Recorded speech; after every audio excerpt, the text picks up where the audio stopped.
છોટાઉદેપુરમાં છેલ્લા ઘણા સમયથી વીજ પુરવઠાની અનિયમિતતાની સમસ્યા સર્જાઈ રહી છે, જેને કારણે લોકોને રાતના ઉજાગરા કરવા પડી રહ્યા છે। લોકો ગરમીના પ્રકોપ વચ્ચે 3-4 કલાક સુધી સેકાવા માટે મજબૂર બનતા હોય છે। વીજ કચેરીની કથિત બેદરકારીને લઈને લોકો ત્રાહિમામ પોકારી ઉઠ્યા છે।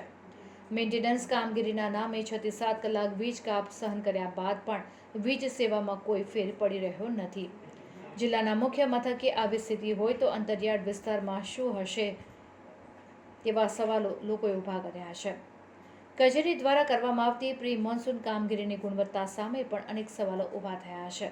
વીજ કચેરીએ પહોંચીને સ્થાનિકોએ પોતાની સમસ્યાઓ અધિકારીઓને જણાવી હતી, ત્યારે જવાબદાર અધિકારીઓ દ્વારા 2 દિવસનો સમય માંગવામાં આવ્યો હતો।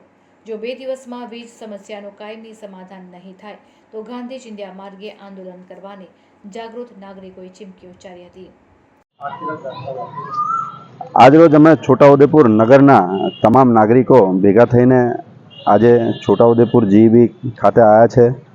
અત્યારે વરસાદનો સમય છે, ખૂબ વિકટ પરિસ્થિતિ સર્જાઈ રહી છે।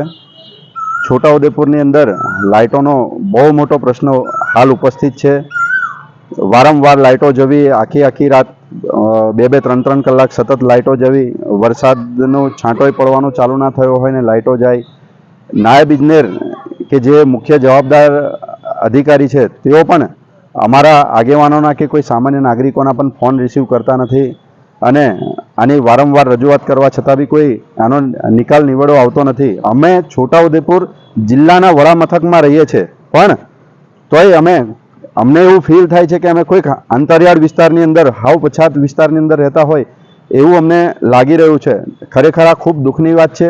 અત્રે અમે અધિકારીશ્રીને મળીને આવ્યા છે, એવો 2 દિવસની અંદર આ પ્રોબ્લેમ સોલ્વ થશે એવી બાહેધરી આપી છે। પ્રજાને ખૂબ મુશ્કેલી પડી છે।